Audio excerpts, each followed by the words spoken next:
Vamos a ver esto que a veces nos complica la vida, que es la trigonometría en física, cuando tenemos cuerpos que descienden o que suben por un plano inclinado a la hora de descomponer la fuerza-peso. Cuando en un problema de dinámica vamos a resolverlo, debemos elegir un sistema de referencia que esté en la dirección y sentido del movimiento, que es el eje de las X, y el eje de las Y perpendicular a él. Eso se hace para que la sumatoria de fuerzas en el eje de las X sea igual a la masa por la única aceleración que tiene. Solo se mueve en el eje de las X. Aplicar la segunda ley de Newton en el eje de las X nos permite poner la única aceleración que tiene. En el eje de las Y, pues la sumatoria de fuerzas en Y pues sería igual a 0, porque el cuerpo en el eje Y no se mueve, no va dando saltos. La aceleración, la m por la aceleración en el eje de las Y, sería 0, puesto que la aceleración es 0. Bien, cuando tenemos este cuerpo cayendo, el peso evidentemente apunta al centro de la Tierra, hacia abajo totalmente. Y ese peso forma un ángulo con el eje de las Y, alfa. Este ángulo que forma con el eje de las Y es el mismo que el ángulo del plano inclinado. Hay una regla en matemáticas que dice que ángulos que comparten perpendiculares, fíjense aquí, un ángulo y otro que comparta las mismas perpendiculares, que sus lados sean perpendiculares a los dos lados del otro ángulo, perpendicular a este y perpendicular a este, son exactamente iguales. Bien, ¿esto para qué nos sirve? Cuando yo vaya a aplicar la segunda ley de Newton al eje de las X, debo saber qué fuerzas tengo en el eje de las X. Evidentemente, el peso no me cae en el eje de las X, lo tengo que descomponer en un Px y a su vez en un Pi. Bien, pues por trigonometría vamos a ser capaces de saber cuánto vale Px en función del peso y cuánto vale Pi en función del peso.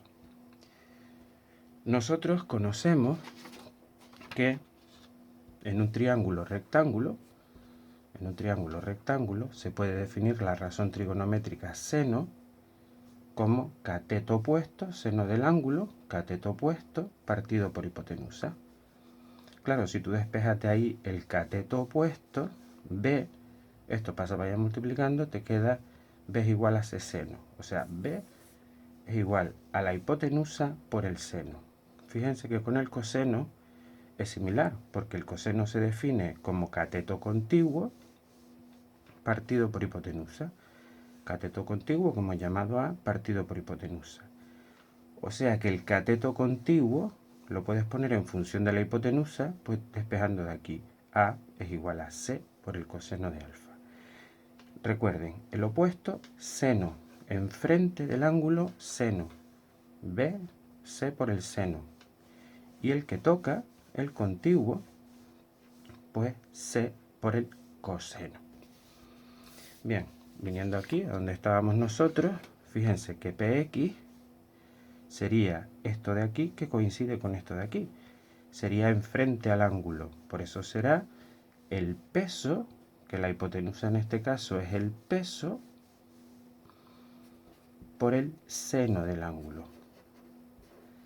Fíjense que el triangulito rectángulo que se forma aquí, esta sería la hipotenusa, peso, cateto opuesto sería Px y cateto contiguo sería Pi.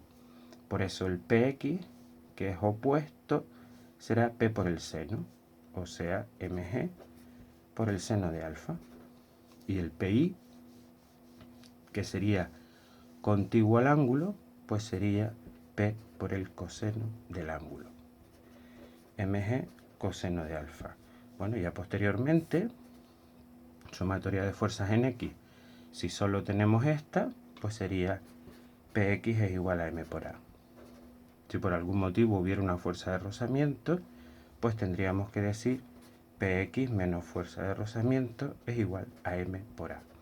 Px sería mg seno y Pi mg coseno. Y Pi lo vamos a necesitar porque aquí la normal que es la reacción que hace el suelo sobre el cuerpo, es perpendicular a la superficie. Cuando vayas al eje de las y, dirás normal menos PI, positiva la normal, negativa al PI, normal menos PI igual a 0. O sea, la normal sería igual a PI, y no se olviden que PI, como es contiguo al ángulo, sería coseno.